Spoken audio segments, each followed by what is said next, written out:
গল্প পড়েছি তোর মায়। লেখিকা তাহমিনা ইসলাম। গল্পের প্রথম অংশ। আজকের দিনটা ভীষণ স্পেশাল, কারণ আজ নিহির স্বপ্ন পূরণ হয়েছে। ঢাকা বিশ্ববিদ্যালয়ে চান্স পেয়েছে সে। তার অদম্য ইচ্ছাশক্তি আর পরিশ্রমের ফলস্বরূপ সে আজ ঢাকা বিশ্ববিদ্যালয়ে চান্স পেয়েছে। দিন রাত এক করে পড়াশোনা করেছিল। পরীক্ষার আগে খাওয়া দাওয়া পর্যন্ত ঠিক মতো করেনি। তাই আজ সে ভীষণ খুশি। এই খুশিতে খান বাড়িতে আজ রান্নার আয়োজন চলছে। যার চঞ্চলতা খান বাড়ির সবাইকে মাথিয়ে রাখে সে হলো খান বাড়ির ছোট ছেলে আহনাফ খানের একমাত্র মেয়ে মেহেজাবিন খান নিহিন। খান বাড়ির বড় ছেলে হলেন আশফাক খান। তার এক ছেলে এক মেয়ে। বড় ছেলের নাম আরিয়ান খান, যে বর্তমানে খান বাড়ির ব্যবসা সামলাচ্ছে। বাবা চাচার পর ব্যবসার হাল ধরেছে সে। যদিও বাবা চাচারা এখনো ব্যবসা দেখেন, তবে বেশিরভাগ কাজ সামলায় আরিয়ান। আর আশফাক খানের ছোট মেয়ে আশফিয়া খান নৌশিন এখন ইন্টার ফার্স্ট ইয়ার পড়ছে। আজ খান বাড়িতে খুশির আমেজ। নিহির চান্স পাওয়ার খুশিতে সকল আত্মীয়দের মিষ্টি বিতরণ করা হয়েছে। নিহি খুশিতে পুরো বাড়ি মাথায় তুলে রেখেছে। আরিয়ান বলে, নিহি আজ তুই যা চাইবি তোকে তাই দিব। বল তোর কি চাই। আরিয়ানের কথা শুনে নিহিনের মা মারিয়া খান বলেন, সেটা কি তোর অজানা? রেজাল্ট দেওয়ার আগে থেকেই তো বলে রেখেছে ও যদি চান্স পায় তাহলে ওকে ল্যাপটপ কিনে দিতে হবে। তোরা ওকে আদর দিয়ে দিয়ে মাথায় তুলে রেখেছিস। এর মধ্যে আরিয়ানের মা রাজিয়া খান বলেন, এভাবে বলছিস কেন? এই বাড়িতে ওর মতো এত ভালো রেজাল্ট কেউ করেনি। আজকে ও যা চাই তাই পাবে। আরিয়ান বলে, আমার তো শুধু এই দুইটাই বোন। ওদের আবদার পূরণ না করে আর কার আবদার পূরণ করব? নিহিন কোমরে হাত দিয়ে বলে, শুধু তোমরাই বলে যাচ্ছ, তখন থেকে আমাকে তো কেউ বলার সুযোগই দিচ্ছ না। আরিয়ান বলে, আচ্ছা বাবা সরি, তুই বল তোর কি লাগবে। ল্যাপটপ পরে দিলেও চলবে, কিন্তু আজকে বিকালে আমাদের দুই বোনকে ঘুরতে নিয়ে যেতে হবে ভাইয়া। ঠিক আছে, তোরা দুজন রেডি হয়ে থাকিস। আমি অফিস থেকে এসে তোদের নিয়ে যাব। এই বলে সে অফিসের উদ্দেশ্যে বেরিয়ে যায়।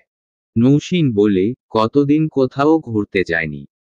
ভাইয়া সব সময় কাজে ব্যস্ত থাকে, যার জন্য আমাদের কোথাও যাওয়া হয় না। আজকে নিহি আপুর জন্য আমরা ঘুরতে যাব। থ্যাংক ইউ নিহি আপু। থ্যাংক ইউ, পরে দিস। আগে চল আমরা ড্রেস সিলেক্ট করে নিই। হ্যাঁ হ্যাঁ চলো। নিহি আর নৌশিন উপরে যাবে এমন সময় আশফাক খান বাড়িতে প্রবেশ করেন। তিনি রাজিয়া খানের উদ্দেশ্যে বলেন, কাল বাড়িতে মেহমান আসবে, আয়োজন শুরু করে দাও। আশফাক খানের কথা শুনে নিহি জিজ্ঞেস করে, কে আসবে বড় আব্বু? আশফাক খান বলেন, তোমাদের ফুপ্পিরা সবাই আসবে। সাথে তোমাদের জন্য একটা সারপ্রাইজও নিয়ে আসবে। কেমন সারপ্রাইজ? বাড়িতে প্রবেশ করতে করতে আহনাফ খান বলেন, সেটা আসলেই দেখতে পাবে। মারিয়া খান বলেন, সারপ্রাইজটা কি আমাদেরও বলা যাবে না? না, কাউকে বলা যাবে না। ফুপ্পি আসবে শুনে নিহি খুশিতে গদগদ হয়ে বলে, সারপ্রাইজটা কি আমি চান্স পাওয়ার খুশিতে? আশফাক খান বলেন, ধরে নিতে পারো। আহনাফ খান বলেন, তোমার জন্য কিছু গিফট নিয়ে এসেছি, খুলে দেখ। নিহিন একটা বক্স খুলে দেখে, তার মধ্যে একটা ঘড়ি। আরেকটা বক্স খুলে দেখে একটা ড্রেস। আহনাফ খান বলেন, এগুলো আমার আর তোমার বড় আব্বুর পক্ষ থেকে। নিহি বলে, তোমাদের দুজনকে অনেক অনেক ধন্যবাদ। আশফাক খান বলেন, গিফটগুলা তোমার পছন্দ হয়েছে? হ্যাঁ, অনেক সুন্দর হয়েছে। আচ্ছা যাও। এরপর নিহি আর নৌশিন উপরে চলে যায়। রাজিয়া খান আর মারিয়া খান রান্না করতে চলে যান।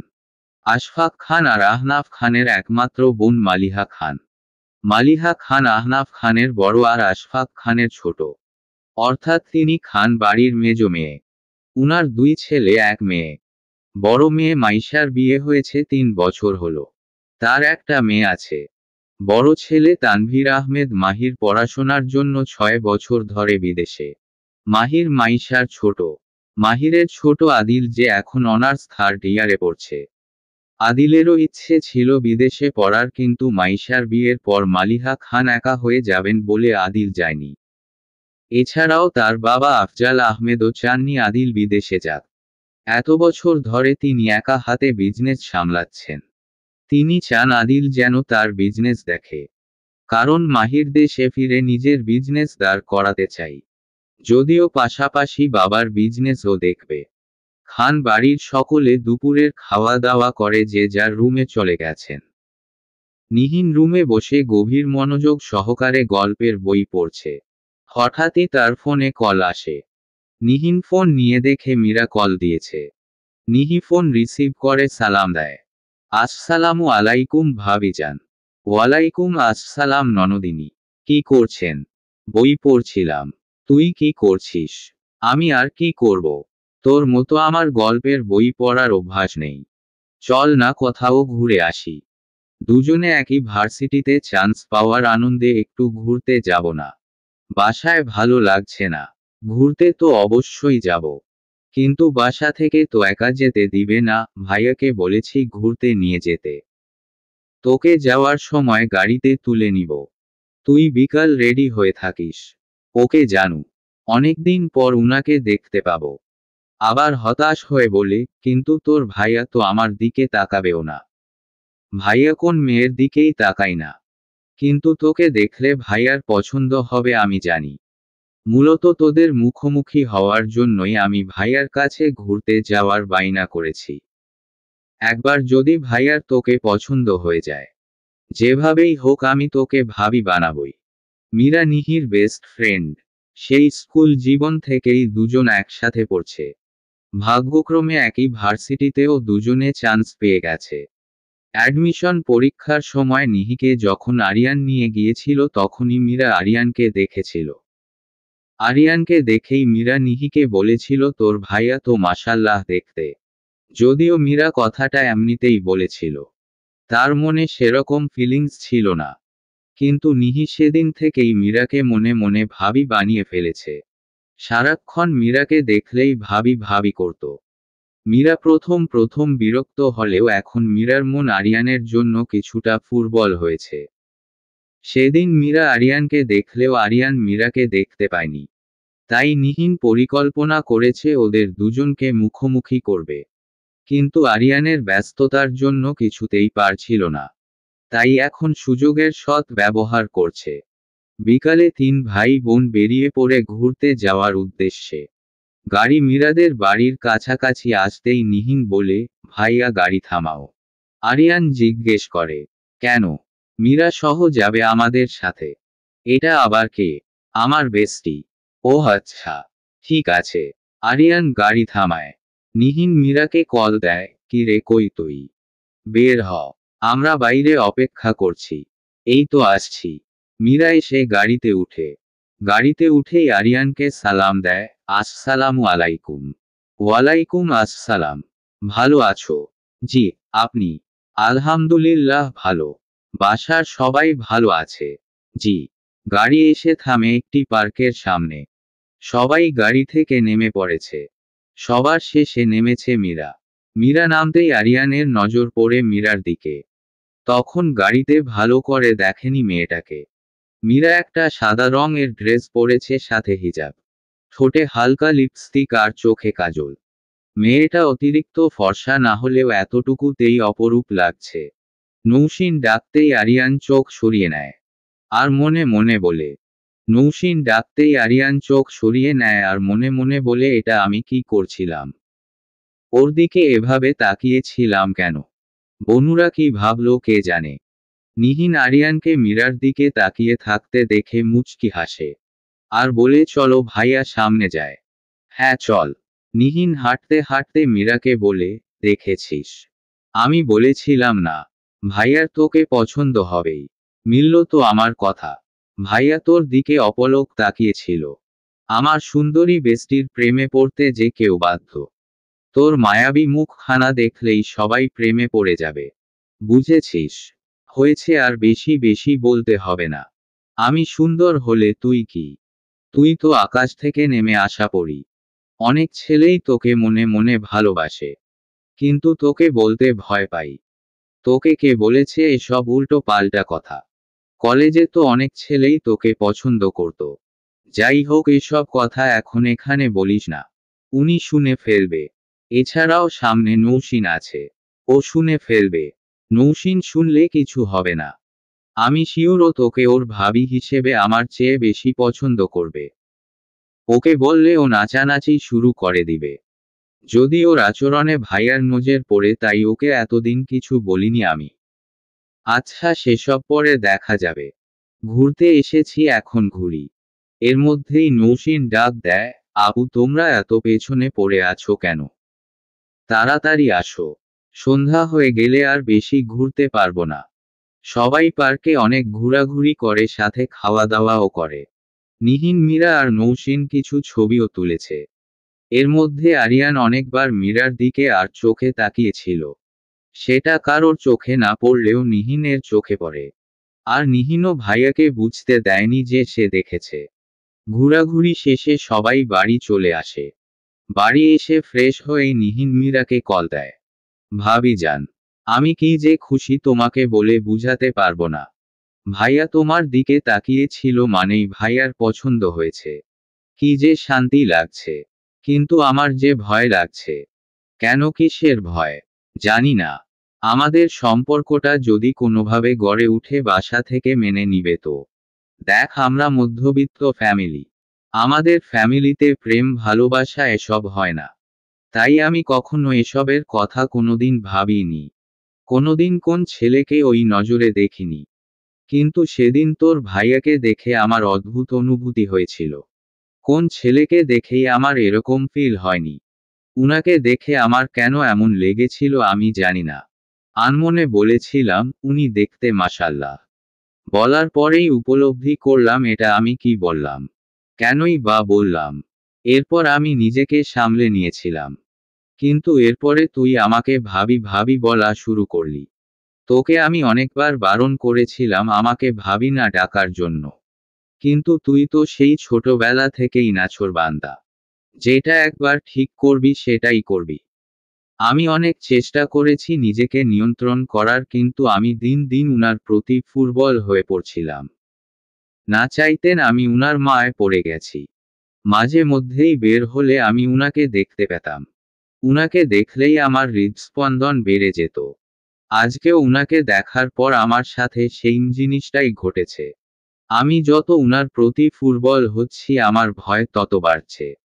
মীরার এসব কথা শুনে কিছুটা খারাপ লাগলেও মীরার অনুভূতি জেনে নিহিনের ভালো লেগেছে। মীরা এতদিন এত স্পষ্ট করে তার অনুভূতি ব্যক্ত করেনি। কিন্তু আজ সে তার মনের সব কথা নিহিনকে জানিয়েছে। নিহিন গাল ফুলিয়ে বলে, তোদের দুজনের মিল করানোর জন্য আমি এত কিছু করছি। আর তুই এখন এসব কি বলছিস? মেনে নিবে না মানে? যেভাবেই হোক মানাতেই হবে। আজকে যদি ভাইয়া কোন আগ্রহ না দেখাতো, কিংবা যদি তোর মনে সেরকম কোন ফিলিংস না থাকতো, তাহলে আমি হাল ছেড়ে দিতাম। কিন্তু আজকে তোর অনুভূতি জানার পর আর ভাইয়াকে দেখার পর আমি তো হাল ছাড়ছি না। আর তুই যদি কোন আজেবাজে কথা বলিস, তাহলে তোর সাথে আমার কোন কথা নেই। আমাদেরকে মিল করানোর কথা পরে ভাবিস। আগে তোর মনের মানুষ খুঁজে নে।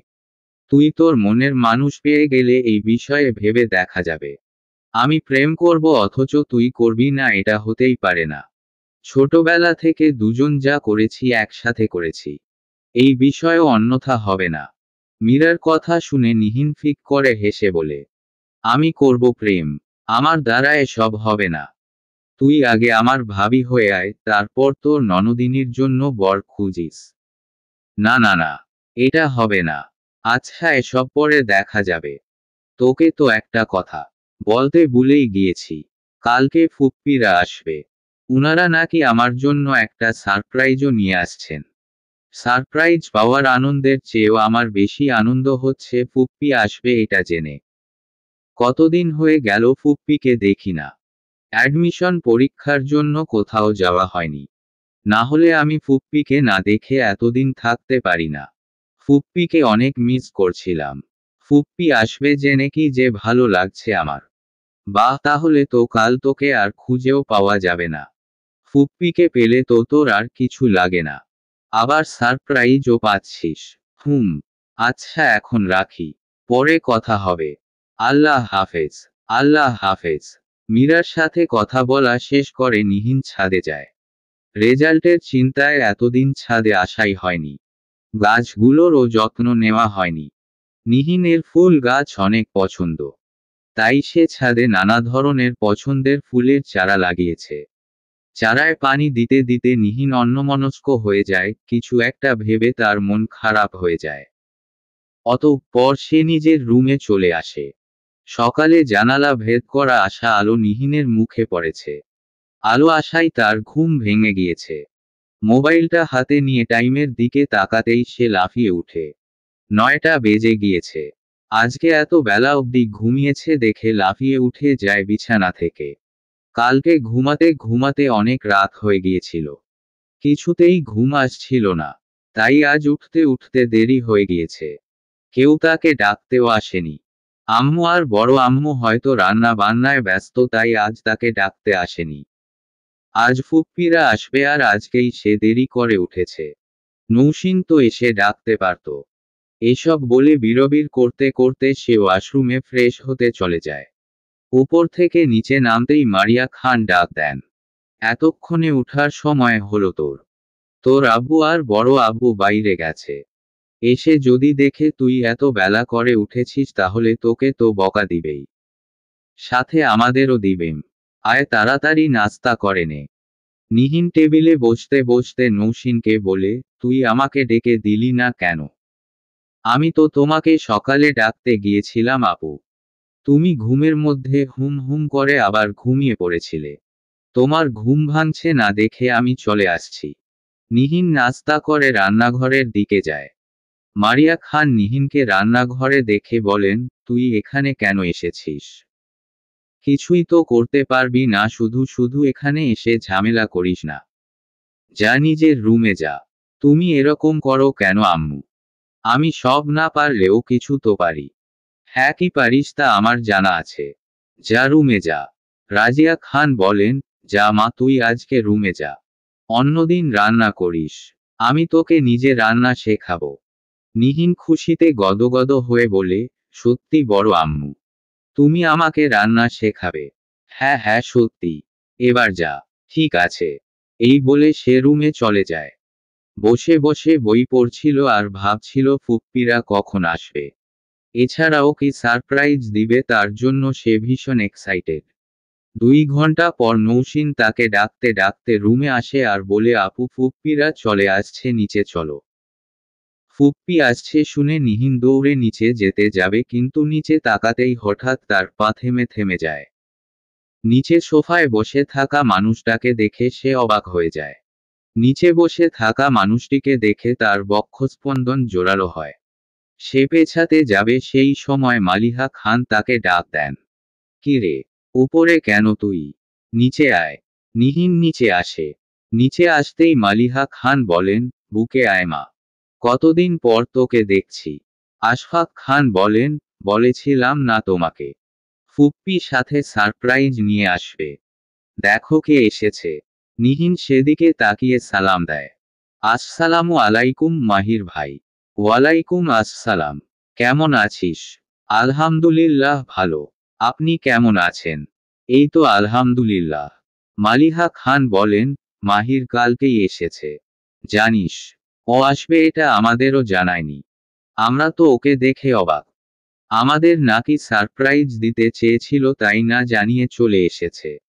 তোর ফুপ্পা তো কিছুক্ষণ বকেছিল ওকে না জানিয়ে চলে এসেছে এই জন্য। তাই আমিও ভাবলাম সারপ্রাইজ যেহেতু আমরা পেয়েছি তোদেরও দিই। নিহিন কিছু বলে না, চুপচাপ দাঁড়িয়ে থাকে। মারিয়া খান বলেন, সত্যি এমন সারপ্রাইজ পাবো ভাবতেই পারিনি। অবশেষে তুই দেশে ফিরলি। 1 বছর আগে থেকে তোকে আমরা সবাই বলছি চলে আয়। তুই তো আমাদের কথা শুনছিলি না। এখন কিভাবে এলি? কেন মামুনি? সারপ্রাইজ পছন্দ হয়নি? পছন্দ হয়নি মানে? তুই জানিস, তুই এসেছিস বলে আমাদের কত ভালো লাগছে। তুই বিদেশে যাওয়ার আগে তো প্রায় সময় এখানে আসতি। যখনই আসতি তুই আর নিহিন মিলে পুরো বাড়িটাকে মাতিয়ে রাখতি। তুই চলে যাওয়ার পর কেমন যেন সব পাল্টে গেল। ছোটবেলায় নিহিনের যত আবদার ছিল সব মাহিরের কাছে। মাহিরও নিহিনকে অনেক ভালোবাসতো। ওর সব আবদার পূরণ করত। নৌসিন ছোট হলেও মাহির নিহিনকেই বেশি ভালোবাসতো। নিহিনের সাথে বেশি মিশত। নিহিরও মাহির ভাইকে পেলে আর কিছু লাগতো না। দুজনের মধ্যে ভালোবাসা যেমন ছিল তেমন ছিল খুনসুটিও। মাহির যখন বিদেশে চলে যাচ্ছিল তখন নিহিনের বয়স ছিল 12 বছর। নিহিন যেদিন শুনেছিল মাহির ভাই চলে যাবে সেদিন থেকেই তার মন খারাপ হয়ে গিয়েছিল। সে মাহিরকে অনেকবার বলেছিল না যেতে, কিন্তু মাহির চলে যাওয়াতে নিহিনের বড্ড অভিমান হয়। মাহির চলে যাওয়ার পর নিহিন কেমন যেন পাল্টে গিয়েছিল। সেই মেয়েটা যে পুরো বাড়িটাকে মাতিয়ে রাখত সে কেমন যেন শান্ত চুপচাপ হয়ে গিয়েছিল। মাহির চলে যাওয়ার পর সবার সাথে কলে কথা বললেও নিহিন কোনোদিন মাহিরের সাথে কথা বলতো না। তার অভিমান এতটাই তীব্র ছিল যে সে তার মাহির ভাইকে মিস করলেও কথা বলেনি। মাহির নিহিনকে প্রথম প্রথম কথা বলার জন্য জোর করলেও নিহিন কথা না বলাতে এক সময় মাহিরও আর নিহিনের সাথে কথা বলার জন্য জোর করত না। ধীরে ধীরে নিহিন ঠিক হয়, নিজেকে সামলে নেই, আবার আগের মতো হয়ে যায়। কিন্তু আজকে আবার সেই মানুষটাকে চোখের সামনে দেখে তার মনে তোলপাড় শুরু হয়। যে অভিমানগুলো সে এত বছর মনের মধ্যে জমিয়ে রেখেছিল, যেই কষ্টগুলো সে চেপে রেখেছিল সেগুলো যেন বের হয়ে আসতে চাইছে। সেই চিরচেনা মুখটা দেখে তার সব পুরনো স্মৃতিগুলা মনে পড়ছিল। আর বারবার মনে পড়ছিল মাহির ভাই কিভাবে তাকে ছেড়ে চলে গিয়েছিল। মাহির যখন সবার সাথে কথা বলায় ব্যস্ত তখন নিহিন মাহিরের দিকে তাকায়। সেই ছোটবেলার মাহির ভাই এখন 25 বছরের যুবক। সুঠাম দেহ, ফর্সা মুখে কালো চাপ দাড়িগুলোতে তাকে অসম্ভব সুন্দর লাগছে। সিল্কি চুলগুলোর কিছুটা কপালে এসে পড়েছে। পরনে সাদা শার্ট, ব্ল্যাক জিন্স, শার্টের সাথে চশমাটা ঝুলানো। সব মিলে তাকে অনেক হ্যান্ডসাম লাগছে। হঠাৎ মাহির তার দিকে তাকাতেই নিহিন চোখ সরিয়ে নেয়। এর মধ্যে আদিল নিহিনের উদ্দেশ্যে বলে, কি রে, তুই আজকে এত চুপচাপ কিভাবে আছিস? অন্য সময় তো পুরো বাড়িটাকে মাথায় তুলে রাখিস। তোর জন্য আমরা কেউ কথা বলার সুযোগই পাই না। আজকে তোর হলোটা কি? মন তো খারাপ থাকার কথা না, আমাদের ভার্সিটিতে চান্স পেয়েছিস, তোর তো এটা স্বপ্ন ছিল। কোথায় আনন্দ করবি তা না, চুপচাপ দাঁড়িয়ে আছিস। কি হয়েছে বল তো? মারিয়া খান বলেন, ওর কথা আর বলিস না। ওর মুড কখন যে কিরকম থাকে একমাত্র ও ভালো জানে। মুড এই ভালো তো এই খারাপ। কালকে তোর আসবি শুনে তো অনেক খুশি ছিল, আর আজকে দেখ চুপচাপ দাঁড়িয়ে আছে। মালিহা খান বলেন, এদিকে আয় মা, আমার পাশে এসে বসো। ফুপ্পিকে কি এতদিন মনে পড়েনি তোর? নিহিন ফুপ্পিকে জড়িয়ে ধরে বলে, কেন মনে পড়বে না? তোমাকে অনেক অনেক মিস করেছি আমি। মালিহা খান অভিমানী কণ্ঠে বলেন, এতই যদি মিস করতি তাহলে তো ফোন করতি। আমাকে তো একটা ফোনও করতি না। আমি ফোন করলে তবেই কথা বলতি। রাজিয়া খান বলেন, আরে আপাও আপনাকে কি ফোন করবে? ও তো বাসার কারোর সাথেই ঠিকমতো কথা বলার সময় পেত না। সারাক্ষণ বই নিয়ে বসে থাকত। এই কয়েক মাস ও নিজের হাতে খায়নি। নাওয়া খাওয়া ভুলে গিয়েছিল। ওকে খাইয়ে দিতে হতো। নিহিন আদুরে গলায় বলে, তুমি আমাকে ভুল বুঝছো ফুপ্পি। আমি সত্যিই তোমাকে অনেক মিস করেছি। ফোন করিনি বলে রাগ করো না প্লিজ। আমি ফোন হাতেই নিতাম না। মালিহা খান বলেন, হয়েছে বুঝেছি। রাগ করছি না আর।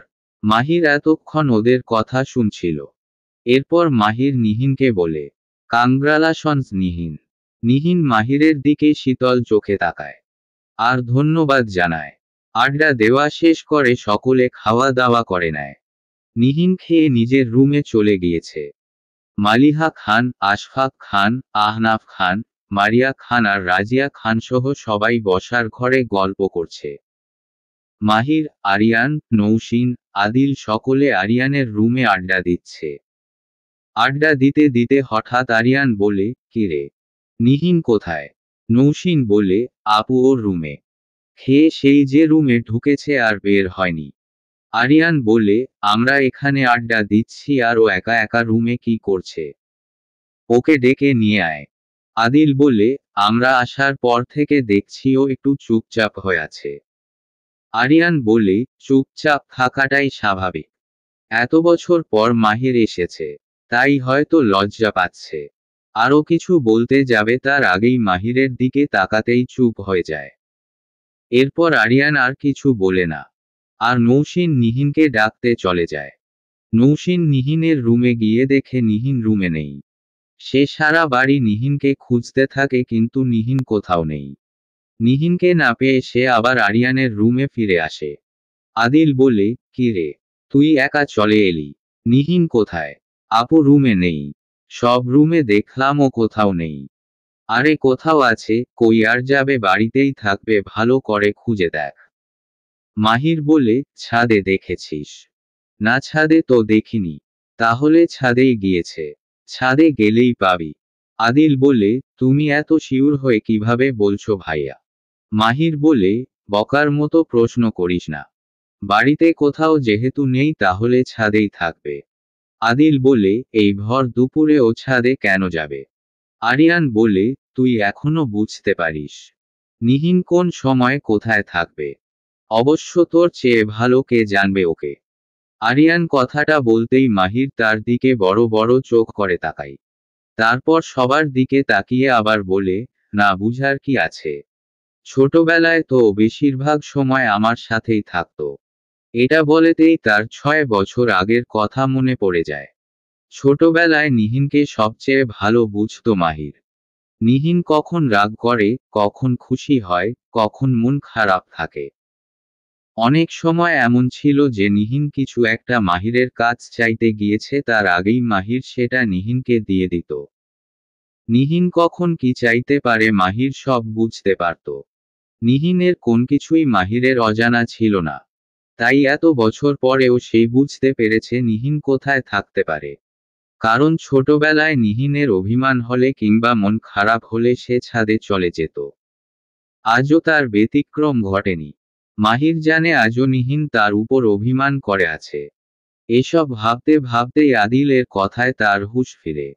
আদিল নৌসিনকে বলে, যা ওকে ছাদ থেকে নিয়ে আয়। নৌসিন বলে, এই গরমের মধ্যে আমার আর ছাদে যেতে ইচ্ছে করছে না ভাইয়া। মাহির বলে, আচ্ছা তুই থাক, আমি নিয়ে আসছি ওকে। এই বলে সে ছাদের দিকে চলে যায়। চলবে।